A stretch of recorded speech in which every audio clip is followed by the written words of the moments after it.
सुधन्वा खण्डपरशुः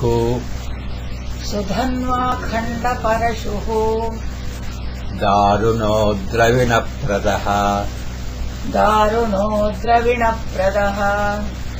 दिवि स्पृक् सर्वदृग्व्यासो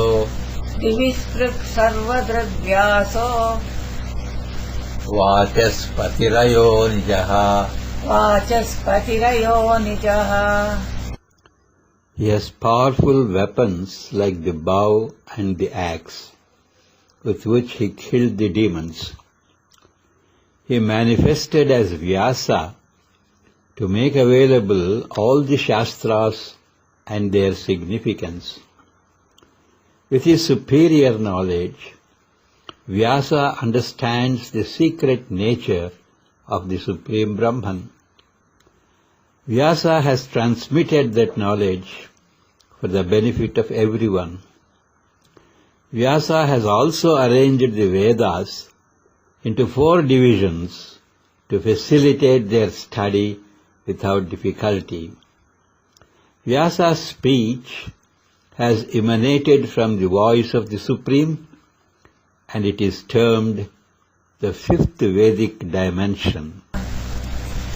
Sudhanva Khandaparashuhu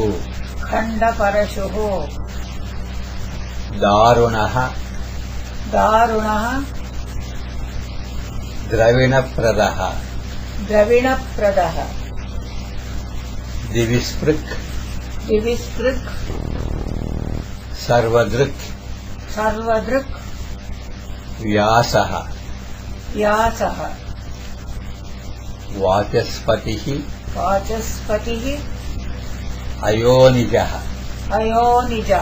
Om Sudhanvane Namaha. Om Khandaparashave Namaha.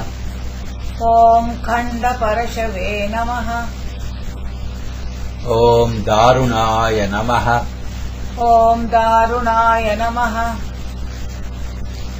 Om Dravinapradaaya Namaha. Om Divasprushe Namaha. Om Sarvadrushe Namaha. Om Vyasaya Namaha. Om Vachaspataye Namaha. Om Ayonijaya Namaha. 61ನೆಯ ದಿನ ರಾಕ್ಷಸರನ್ನು ಸಂಹರಿಸಲು ಬಳಸಿದಂತಹ bill ಮತ್ತು ಪರಶು ಎಂಬ ಶಕ್ತಿಯುತ ಆಯುಧಗಳು ಈತನ ಬಳಿ ಇವೆ. ಎಲ್ಲ ಶಾಸ್ತ್ರಗಳು ಮತ್ತು ಅವುಗಳ ಪ್ರಾಮುಖ್ಯತೆಯನ್ನು ಎಲ್ಲರಿಗೂ ದೊರಕುವಂತೆ ಮಾಡುವ ಸಲುವಾಗಿ ಈತ ವ್ಯಾಸನಾಗಿ ಅವತರಿಸಿದ್ದಾನೆ.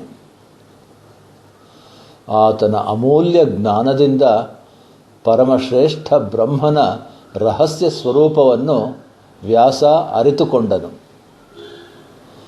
ಸಕಲರ ಒಳಿತಿಗಾಗಿ ವ್ಯಾಸನು ಆ ಜ್ಞಾನವನ್ನು ಎಲ್ಲೆಡೆ ಹಂಚಿದನು. ವೇದಗಳ ಅಧ್ಯಯನಕ್ಕೆ ಯಾವುದೇ ಅಡಚಣೆಯಾಗದಂತೆ ಇರಲು ವ್ಯಾಸನು ವೇದಗಳನ್ನು 4 ಭಾಗಗಳನ್ನಾಗಿ ವಿಭಜಿಸಿದನು. ಪರಮಾತ್ಮನ ಕಂಠದಿಂದ ಹೊರಹೊಮ್ಮಿದ ವ್ಯಾಸವಾಣಿಯನ್ನು ಪಂಚಮ ವೇದದ ಆಯಾಮವೆಂದು ಕರೆಯಲಾಗುತ್ತದೆ.